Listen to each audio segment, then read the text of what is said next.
I know. To explain a game like Eve in 5 minutes seems like an impossible challenge. After all, I've been playing for over 7 years and I still don't understand many aspects of this game, and really that about sums it up. Eve is unlike any game there is.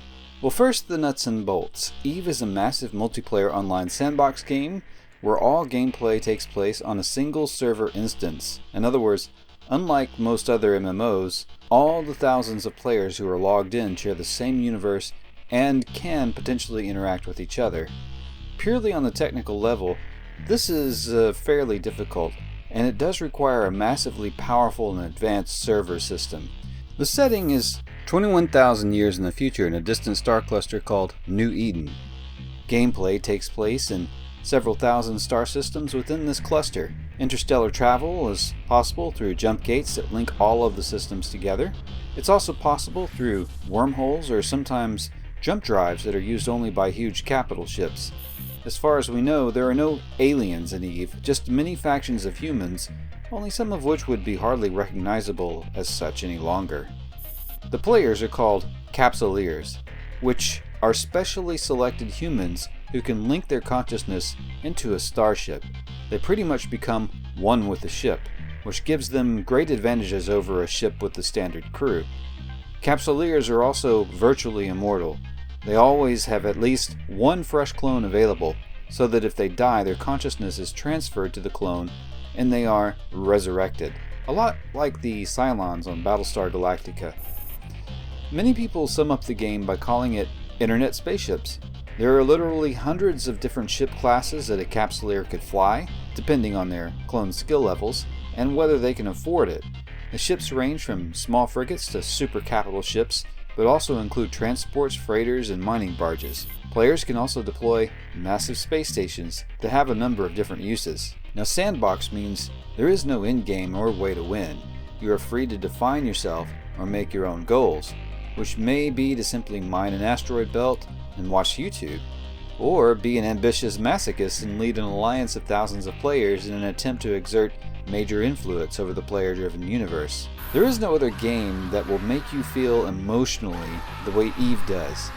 This has to do with three major commodities that drive and motivate everyone. The first is money and stuff. Making in-game ISK or money can be done in endless ways. Most are benign, like mining, missioning, and manufacturing, things that Care Bears do. A few are ruthless towards other players. Yes, all your money and materials, your sovereign space, can be stolen, looted, or bamboozled away. Unlike in other games, once those items are gone, they're gone for good. It's time to either cry, rage quit, move on, or get even. The second great commodity is time. It honestly does take a lot of time to train skills, accrue wealth, build things, mine things, as well as create and maintain a corporation or alliance if you're in that kind of role. This is not a game for the impatient that are seeking instant gratification, and all the time and effort you put into an in-game goal can be ruined in no time at all. Perhaps your fancy industrial ship is caught by people you're at war with and destroyed. Perhaps your station is assaulted. Maybe you were scammed out of a lot of stuff.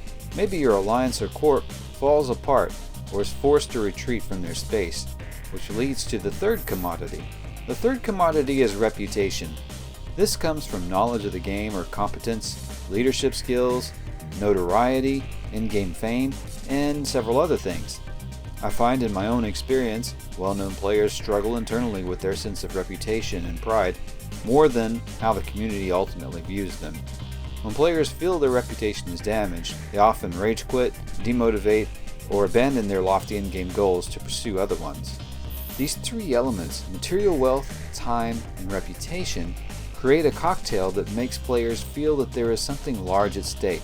Some large machinations are going on which you, the player, either directly or indirectly, are a part of. We've also taken the word Eve to mean everyone versus everyone. True, Eve is not a competitive game in the sense that it is understood your goal is to defeat your opponent, but competition in some form is almost impossible to avoid. Player versus player or PvP gameplay takes place not just in space battles against enemy combatants, but on the Eve market, recruiting others to your cause, holding territory or space stations, and even in culture wars such as the mining community versus the ganking community. In EVE, you are sharing a living, breathing universe with other players where enemies, rivals, allies, and especially genuine camaraderies are forged so that you may overcome the challenges together. Thank you for watching, Space Friends, and if you're a combat-oriented PvP pilot in EVE, feel free to hit us up in game. The information will be in the description below.